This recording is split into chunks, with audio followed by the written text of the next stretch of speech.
hecho esa pregunta? ¿Por qué no recibo nada? ¿Verdad? Muchos nos hemos hecho esa pregunta y voy a empezar respecto a la oración.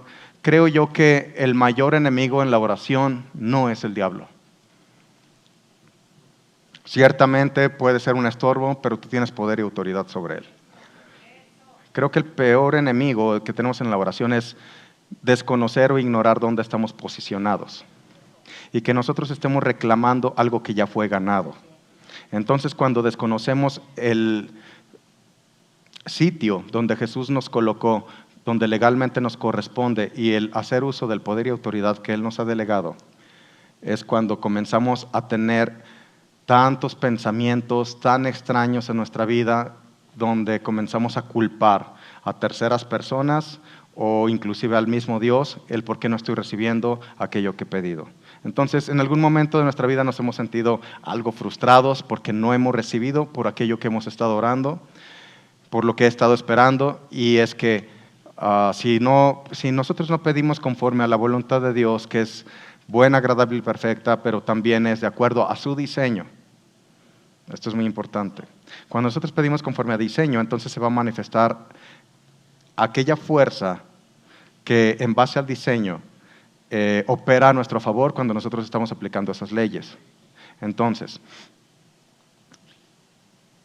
el desconocer que estamos o ignorar que estamos posicionados en lugares celestiales hace aún más allá de la oración que las enseñanzas que puedas estar recibiendo estén basadas en las experiencias de los predicadores y no en la verdad. Jamás una prédica debe de estar basada en la experiencia de una persona. Inclusive una administración no puede estar basada en lo que yo siento, lo que la experiencia me ha dicho. Yo creo que va por ahí. Tenemos el filtro que es la palabra de Dios y es la verdad. Y nada puedes contra la verdad sino por la verdad misma. Entonces, no importa lo que diga sea quien sea, si no tiene el sustento bíblico, no solamente que diga es que está en la Biblia, no, es que está en el nuevo pacto. Porque cuando nosotros estamos hablando alguna palabra que no está bajo la lupa del nuevo pacto, entonces estamos hablando algo de un pacto que no nos corresponde. Y nuestro hablar va a ser el mismo que se utilizaba antes de que viniera Jesucristo en carne. Esto es, que esperamos recibir bendición de parte de Dios cuando tú ya fuiste bendecido. Esperamos que Dios me sane, y la vez pasada yo hablaba algo muy interesante. Jesucristo no practica el favoritismo. Él no hace acepción de personas. No es de que Jesús quiera sanar a unos y a otros no. La obra ya está consumada, y cuando nosotros realmente estamos echando mano de la vida eterna, esa es la vida que ha sido impregnada cuando nosotros nacimos de nuevo. Entonces, el conocer realmente nuestra posición en Cristo realmente nos renueva la forma de pensar. Y cuando renueva nuestra manera de pensar, nuestro caminar va a ser muy diferente. Como dice Romanos 12:2, no te conformes a lo que te ofrece este mundo. El mundo te ofrece cosas que son mentira. Mentira es todo aquello que se opone a la verdad. Dice, no te conformes a este mundo, sino transfórmate por medio de la renovación de tu entendimiento. Aquello con lo que tú te conformas es donde dejas de ser transformado. Y si no te renuevas, esa transformación no va a ser implícita en tu vida. Puedes ser heredero de todo, pero no echar mano de la vida eterna porque desconoces tus derechos legales. Entonces, el conocer tus derechos legales realmente es parte de tu vida en Cristo. Por eso Pablo oraba de la siguiente manera, decía, hasta que Cristo termine de ser formado en cada uno de nosotros. Entonces hablamos cosas que se escuchan muy lindas aparentemente y muy espirituales, pero no lo son. Oraciones donde dicen, es que le estoy pidiendo a Dios que me abra los cielos. Y es que, ¿sabes que así se oraba en el antiguo pacto? Oraban para que los cielos fueran abiertos. Quiere decir que los cielos no estaban abiertos o no había acceso a esa forma de gobierno, a esa forma de vida que Dios tenía predestinada para los hijos, los herederos de la salvación que somos tú y yo. Ahora, eso era en el antiguo pacto. Oraban, por ejemplo en Oseas, oraban porque se abrieran los cielos. Inclusive David, el Salmo 144:5, él oró de la siguiente manera, abre los cielos, Señor, y desciende, toca las montañas para que echen humo. Es que se oraba de esa manera, y a veces como vemos, es que David oraba así. Es que David oraba así porque él no estaba en el nuevo pacto. Él estaba en el antiguo pacto. Por eso la oración era algo que no estaba vigente en el momento. Quiere decir que en el momento vigente no estaban los cielos abiertos para todo el mundo. No había descendido el Espíritu de Dios sobre toda carne, pero hoy en día sí. Y cuando fue bautizado Jesucristo, vayamos por favor a Marcos capítulo 1.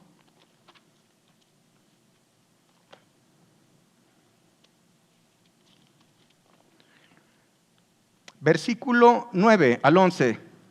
Aconteció en aquellos días que Jesús vino de Nazaret de Galilea y fue bautizado por Juan en el Jordán. Y luego, cuando subía del agua, vio abrirse los cielos. Y al Espíritu como paloma que descendía sobre él. Y vino una voz de los cielos que decía: tú eres mi Hijo amado, en ti tengo complacencia. Ahora, ¿quién está abriendo los cielos aquí? Dios está abriendo los cielos, el Padre está abriendo los cielos. ¿Y por qué está abriendo los cielos? Porque era el tiempo de que se manifestara no solamente su reino, sino el rey que representa su reino. Ahora, la palabra habla que tú y yo somos una casta de reyes y sacerdotes. Y como reyes y sacerdotes del gobierno que nos está respaldando, entonces tú y yo tenemos cielos abiertos. No vamos a orar para que se abran los cielos porque los cielos ya fueron abiertos y esos no se han cerrado. Esos van a permanecer abiertos. Jesús, cuando tuvo un encuentro con Natanael, en Juan capítulo 1, vayamos para allá, desde el versículo 43.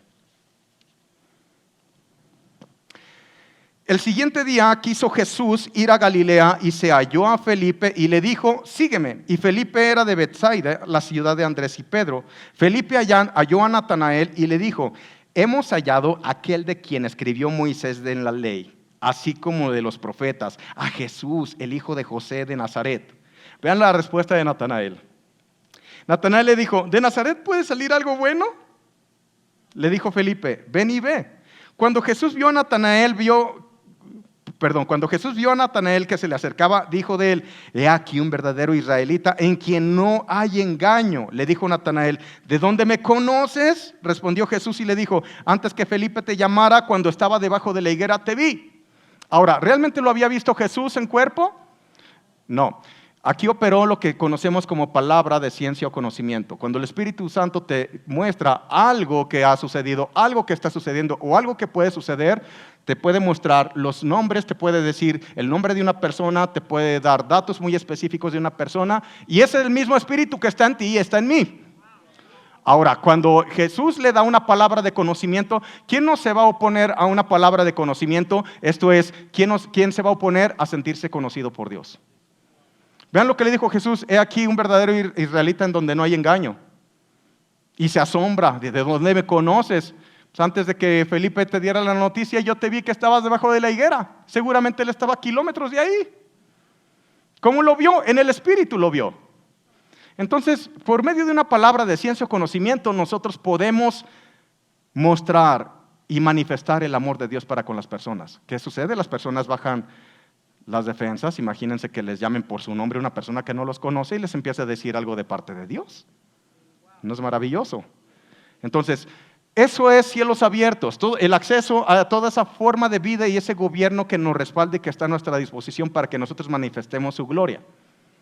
Ahora, en la misma oración nosotros estamos declarando en qué estamos creyendo o en qué no estamos creyendo. Si nuestra oración todavía está en un futuro, a ver si Dios se le ocurre salvarme, si Dios se le ocurre perdonarme o si Dios se le ocurre sanarme, quiere decir que no sabes en qué pacto estás posicionado, ni que los cielos están abiertos para ti. Tuve una charla muy interesante con la pastora Leti en la mañana, estábamos desayunando y estábamos platicando algunas cosas muy interesantes, y es que compartíamos algo que sucedía en el antiguo pacto. Una persona no se presentaba delante del sacerdote si no era mediante una ofrenda. Sin embargo, lo que hemos aprendido hoy en día por la cultura que tenemos es que la gente va a las congregaciones o a lo que llaman iglesia, mal llamado iglesia, porque iglesia no es un lugar, son personas. Iglesia significa asamblea legislativa. Entonces, lo que mal llaman iglesia, la gente va a ver qué le va a pedir a Dios. Y lo que Dios estaba impulsando a través de una mentalidad del reino es que siempre que tú te presentes, preséntate con una ofrenda. ¿Por qué? Porque yo soy tu proveedor y siempre te doy para que tú proveas. ¿Me explico? Pero en nuestra cultura, por la religiosidad, lo que se ha mal enseñado por tantos años, Les quiero platicar algunos de los daños colaterales que se ha tenido por tener una mala interpretación de lo que el reino de Dios significa. Y es que los que llamamos evangelistas, si no conocen dónde están posicionados, entonces el mensaje que van a estar transmitiendo no va a ser precisamente el indicado. ¿Cuánto tiempo se ha predicado un evangelio de salvación? Cuando Jesús no vino a predicar un evangelio de salvación, Él vino a predicar un evangelio del reino. Entonces imagínense, tienen un encuentro con una persona y les empiezan a hablar y no salen es que Jesús es la solución, Jesús te ama. Y si bien sabemos que es cierto eso, pero no hay manifestación realmente del reino que estamos nosotros predicando. Y si no hay una manifestación del reino, no vamos a saber que somos embajadores, porque un embajador a fin de cuentas transmite la cultura del gobierno que lo está representando donde quiera que está pisando. Y como embajadores, ¿cuántos embajadores tenemos aquí? De hecho, ya viene Escuela Ministerial Embajadores, cupo limitado. Vamos a tener cupo limitado. En una ocasión tuvimos 150 personas. Fue terrible, cansadísimo, ¿de acuerdo? Entonces vamos a tener cupo limitado, están ya abiertas las inscripciones. Bueno, siguiendo. Estamos afrontando los daños colaterales por mal predicar el evangelio del reino. Y ahorita lo que estamos batallando realmente es para transformar una estructura mental que se alinee a los pensamientos de Dios y que la gente no se vea por debajo. Porque lo que hizo Jesús a fin de cuentas es unir el cielo con la tierra. Esto es, la misma forma de vida del cielo la estaba aquí implementando. No podemos hablar de un reino si no hay un rey o no hay reyes de por medio. Y Él es el Rey de Reyes, y cuando el Padre abrió los cielos, cuando Él fue bautizado, y fue bautizado hasta que el Espíritu Santo vino y reposó sobre Él. Espíritu Santo es la promesa que Jesús dejó a toda la humanidad, que todos los que creyéramos en Él íbamos a ser investidos de poder en el momento que fuéramos bautizados por su Santo Espíritu. Y aun cuando hemos recibido ese Espíritu Santo, lo que hemos hecho de la oración es, ¿cómo les explico? Una disciplina. Y no esté mal que ores, pero en la forma de hablar es donde nosotros estamos manifestando algo que realmente nos está desviando del enfoque. La oración no debe de ser una disciplina. Está bien que te disciplines para orar, pero va más allá de una disciplina. Estamos hablando de que es un gozo, es un deleite. El que tú puedas estar realmente experimentando la presencia de Dios en cada momento. ¿De acuerdo? Entonces, miren, cuando una persona es invitada a servir en el reino, al principio saben que es un privilegio, pero pasa tiempo y ¿cuál es el lenguaje? Es que tengo que ir a servir, hoy me toca servir. Y ese lenguaje solamente está hablando de que te has distorsionado de cuál es el meollo o cuál es el propósito del por qué estamos sirviendo. Cada que dices debo de o tengo que, es como si fuera una obligación, y aquí no te obligamos a nada, ni Dios te está obligando a nada, simplemente es un privilegio de reyes servir.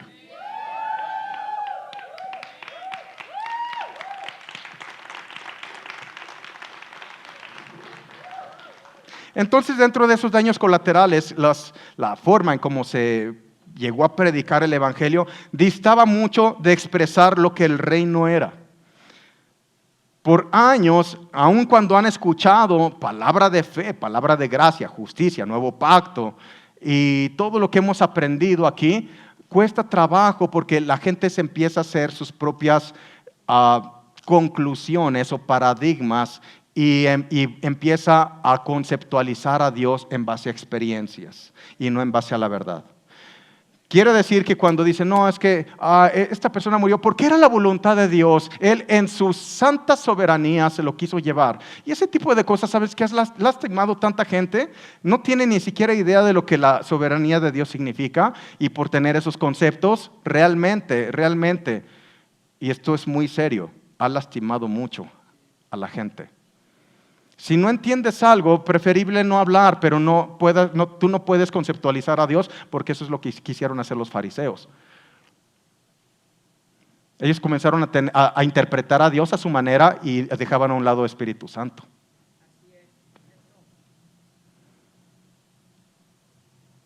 Entonces vean cómo en la mentalidad del reino, cuando ellos se presentaban delante de un sacerdote y no era mediante una ofrenda, ¿qué les estaba enseñando Dios? Algo muy interesante. Tú no vienes a pedir, tú vienes a dar, porque yo te he hecho un ser como yo lo soy, un ser generoso. ¿De acuerdo? Entonces, tuvimos la oportunidad de estar el fin de semana en Juan Aldama, Zacatecas, con los pastores Noé y Magda, que son preciosos, están haciendo una obra preciosa en un lugar donde había tinieblas, pero ha llegado la luz. Y cuando llega la luz, las tinieblas se disipan. Y nos estaban, el día de regreso nos pasearon, hay unos campos muy, muy lindos de sembradíos que les pertenecen a la comunidad menonita, que nosotros conocemos como menonitas. Y me llamó la atención en cómo tienen ellos, todo eso está ordenado. No sé si me explico. Se ven esos campos realmente prósperos y muy ordenado. ¿Cómo es posible que gente externa en nuestro país me hizo recordar? Mi papá me había explicado hace años que cuando ellos llegaron aquí a México, ellos solicitaron algunas tierras. No recuerdo qué presidente estaba en su momento, pero este presidente les otorgó dentro de esa región las peores tierras, que ahora son las más productivas. Y cuando se utilizaba, que pasaba el carro presidencial, ¿verdad? Por ahí, mientras estaban las pancartas de algunos mexicanos que decían, nos estamos muriendo de hambre, no tenemos agua. Ellos estaban con sus pancartas, gracias señor presidente por las tierras que nos ha otorgado. Entonces realmente puedes ver una diferencia en cómo tienen en base a una estructura mental. ¿Dónde está Salvador? Se me fue. Es que él conoce. Pues tú las conoces, Isabel, las tierras. ¿No es impresionante? Sí, como está impresionante. A mí me impactó ver eso. Entonces, creo yo que mientras no renovemos nuestra manera de pensar, nos vamos a seguir atorando en paradigmas y pensamientos y luchando, fíjense, lo que es una guerra espiritual, lo que mal llaman una guerra espiritual. No hay tal cosa en la Biblia como guerra espiritual, no van a encontrar esa palabra. La guerra espiritual de la cual habla la gente es contra un enemigo imaginario. Dice que nuestra lucha no es contra sangre y carne. No está hablando de una guerra espiritual, está hablando de una lucha. Una lucha es de 2 a 3 caídas. La guerra ya está ganada. El enemigo ya fue vencido, para que me entiendas. Jesús dijo en Mateo 28, 18, dice, toda potestad me ha sido dada aquí en el cielo y en la tierra también. Y explicaba yo en una predicación lo que esa palabra potestad significa. Significa autoridad, significa derecho legal. Pero también encontramos en Lucas 10, 19 que ese poder y autoridad no lo delegó a nosotros, sus hijos. Entonces, me queda claro que si toda potestad o toda autoridad la tomó, alguien se quedó sin autoridad y sin poder. Satanás se quedó sin poder y sin autoridad. ¿Cuánta autoridad tiene? La que le quieras dar. Tanto lo empoderas, tanto lo estás mencionando, tanto lo estás invocando, que permites que se abran puertas en tu vida y que estés haciendo estragos ahí. Y te preguntas, ¿por qué no recibo, Señor? ¿Por qué no recibo?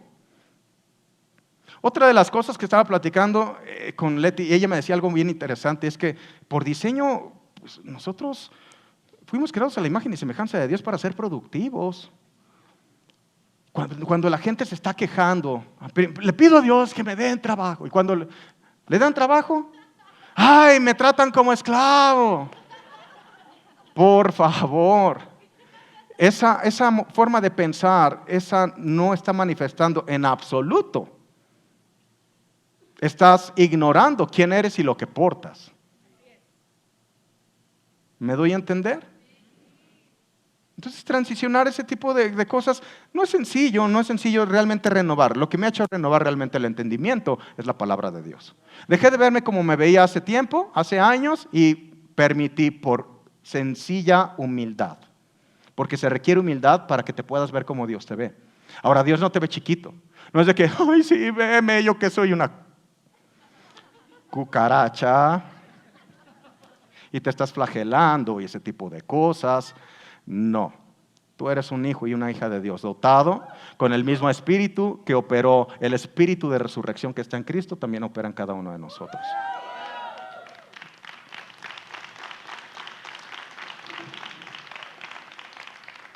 Y sigo leyendo aquí con Natanael porque ya me metí en cuestiones de palabra de ciencia y conocimiento y ya no les terminé de decir lo que les quería decir. Vean lo que dice el versículo 49. Juan capítulo 1, versículo 49. Respondió Natanael y dijo: Rabí, tú eres el Hijo de Dios, tú eres el Rey de Israel. Ay, sí, ahora sí, ¿verdad? Primero dijo: ay, qué bueno puede salir de Nazaret. Y ya que le dio palabra de ciencia y conocimiento, ay, tú eres el Hijo de Dios, eres el Rey de Israel. Respondiendo Jesús le dijo: porque te dije, te vi debajo de la higuera, ¿crees?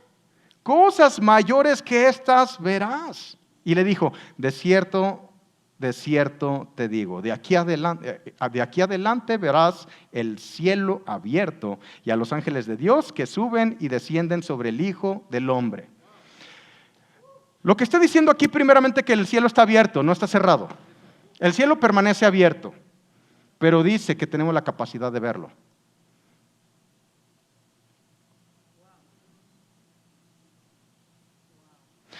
¿Dónde estamos enfocados que nos está distrayendo de ver la verdad? Nos estamos enfocando en circunstancias y es lo que realmente nos está estorbando nuestra vida.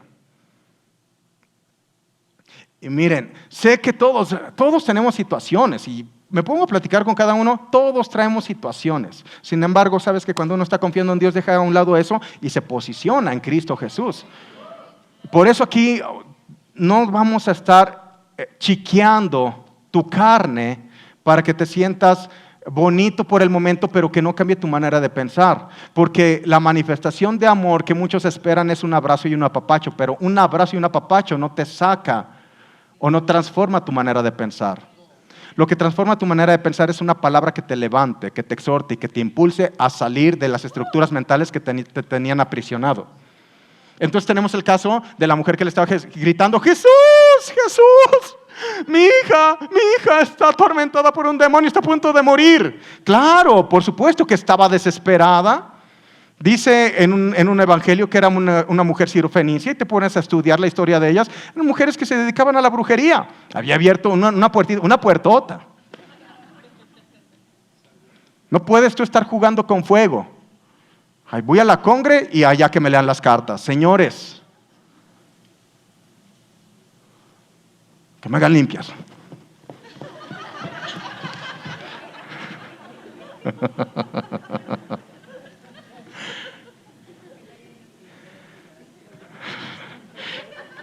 Qué revelación, eso no.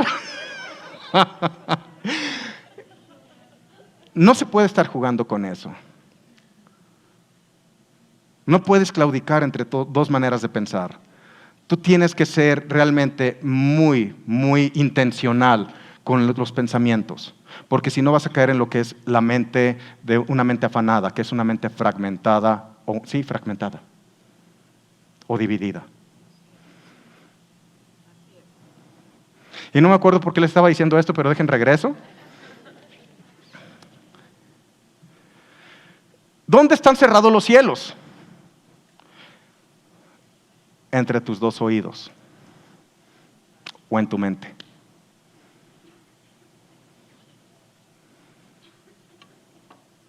¿Ya vieron? Importada de Árboles de Justicia, México.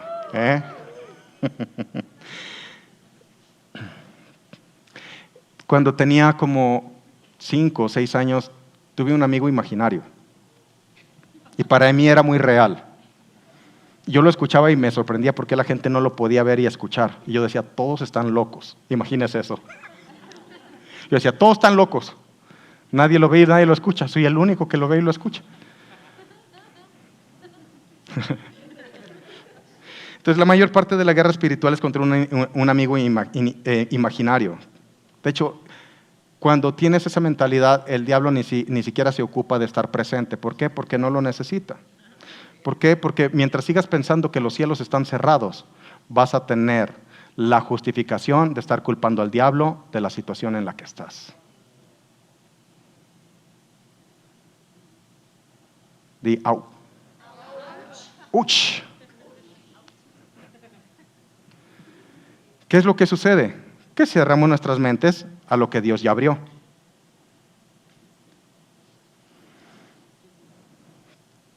¿No dice la palabra que Dios es el único que cuando abre una puerta nadie la puede cerrar y cuando cierra una nadie la puede abrir? Ni el diablo, ni principados, ni potestades, ni los demonios más terroríficos del infierno pueden cerrar los cielos. Lo único que lo cierra es tu mente. Estructuras mentales.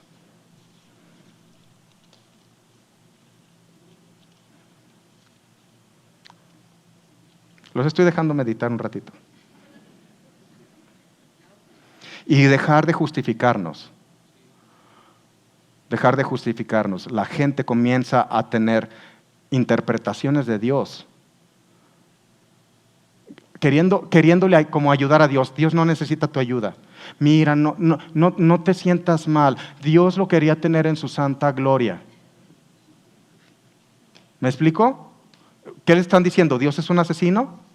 Eso es lo que está diciendo la gente, con otras palabras bonitas, pero es lo que está diciendo. ¿No has leído? Hay 3 ocasiones en la Biblia donde dice, Dios no desea la muerte del que muere. Nos ha delegado a nosotros poder y autoridad y cada uno toma decisiones en su vida. ¿De acuerdo? Ahora, si tienes un ser que por algo ya no está contigo, tienes la esperanza de que no has leído lo que dice en Hebreos capítulo 12, verso 1. Tú lees el capítulo 11 de Hebreos y es el salón de la fama de la fe. Todos los grandes hombres y mujeres que por fe están en la presencia de Dios. Ahora, lo que Dios recuerda de nosotros, tú lees ese pasaje y no vas a vas a ver que cuando Dios describe a cada uno de ellos y de ellas, porque también aparecen mujeres, te vas a dar cuenta de algo. Dios nunca recuerda los tropiezos ni los errores de la gente. Dios resalta la fe de cada uno de ellos. Y en Hebreos 12:1 dice que tenemos esta gran nube de testigos alrededor nuestro. Nos están echando porras para seguir adelante. Y están muy conscientes, como dice también en Apocalipsis capítulo 6, versículo 9, que ellos están hablando con Dios y están muy conscientes de lo que está pasando aquí en la tierra. Ya no están en su cuerpo físico, pero no quiere decir que estén muertos. Ellos murieron cuando nacieron de nuevo, como tú y yo. Solamente mudaron, esperando a recibir un cuerpo glorificado en el cual vamos a... Ya voy a entrar como a lo fumado, me dicen, ¿verdad? Es que parece que te fumas, León, dicen. Porque en nuestro cuerpo glorificado no hay límites y podemos desplazarnos a velocidades impresionantes. Tantas galaxias que Dios sigue creando tienen propósito. Me voy a ir con Él. Y sin capa, no necesito capa. Bueno, pero esa es otra cosa. Vamos a terminar. ¿Dónde está el reino? En Lucas capítulo 17, versículo 20 y 21, lo voy a leer en una traducción viviente. Un día los fariseos le preguntaron a Jesús, ¿cuándo vendrá el reino de Dios? Jesús contestó, no pueden descubrir el reino de Dios por medio de señales visibles. Nunca podrán decir, aquí está o está por allí, porque el reino de Dios ya está entre ustedes. Cuando la gente ora, ¿sabes qué hacen? Ay, es que vamos a esperar y hasta voltean como si las cosas vinieran. Piensan que el cielo es esa cosa azul que ven de día y de noche estrellada.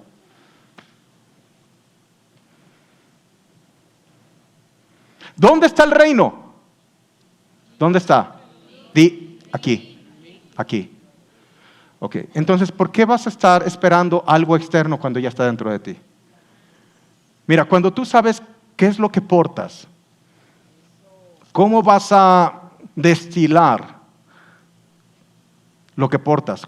Primero, cuando eres consciente de eso. Número 2, hay personas que llegan a un lugar y tienen lo voy a mencionar de esta manera para que lo entiendan, sobre todo personas nuevas, esa energía. Que dicen, wow, esa persona tiene algo diferente. Porque está consciente de lo que porta, pero está consciente también de lo que está desprendiendo para bendecir a los demás. Entonces, cuando tú estás consciente de lo que portas, donde quiera que vayas, eso se va a estar manifestando. Si no estás consciente de lo que portas, entonces tú vas a estar manifestando las conclusiones erróneas que has abrazado de tu identidad y no de lo que dice Dios.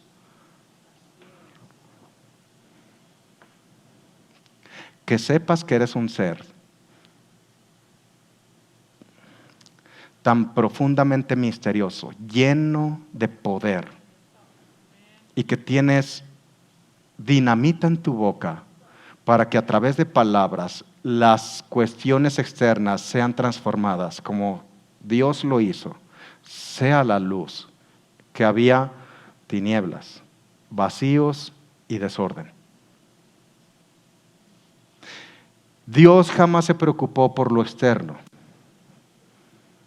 Si Dios no se preocupa por lo externo, ¿por qué te vas a preocupar tú? Si tú sabes que dentro de ti está ese reino y solamente se manifiesta a través de las palabras creativas que salen de tu boca, te invito a que dejes a un lado la ignorancia y por otro lado la falsa humildad. Falsa humildad es que yo no soy digno de Dios. Mejor cállate la boca.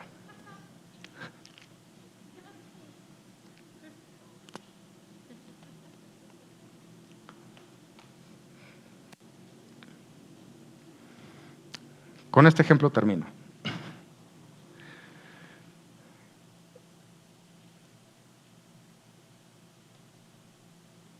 Hay personas que han visto la mano de Dios, no una vez, sino una y otra y otra y otra vez.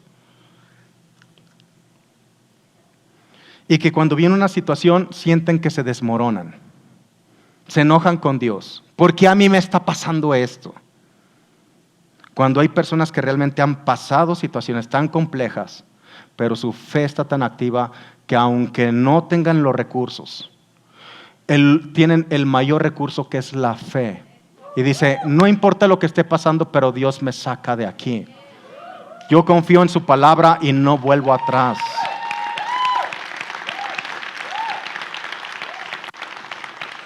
Cuando una persona se está quejando, es que yo no sé por qué estoy trabajando ahí en ese lugar. Si me pagan el mínimo y me tienen como esclavo, cállate. Deja de quejarte y que sepas que eres bendición donde quiera que estés. Y cuando tú estás ahí, la tierra que está a tu alrededor se hace productiva por ti. Sigue adelante y no vuelvas atrás. Sigue adelante, porque si sigues adelante y persistes, vas a ser el dueño de ese lugar.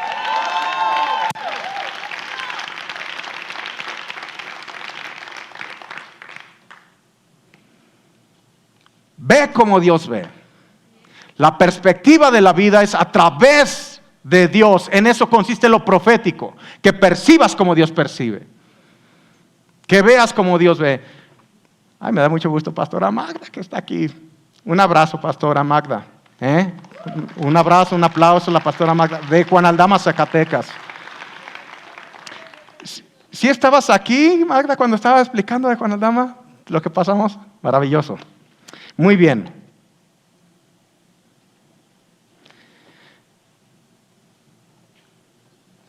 En Hechos de los Apóstoles menciona que Pedro iba caminando y aún sacaban a los enfermos porque esperaban que su sombra tocara a los enfermos. Ahora la pregunta es, ¿había algo mágico en la sombra de Pedro? Te vuelvo a hacer otra pregunta para que puedas entender la pregunta. Jesús puso saliva o lodo hecho con saliva, por no decir con un pollo.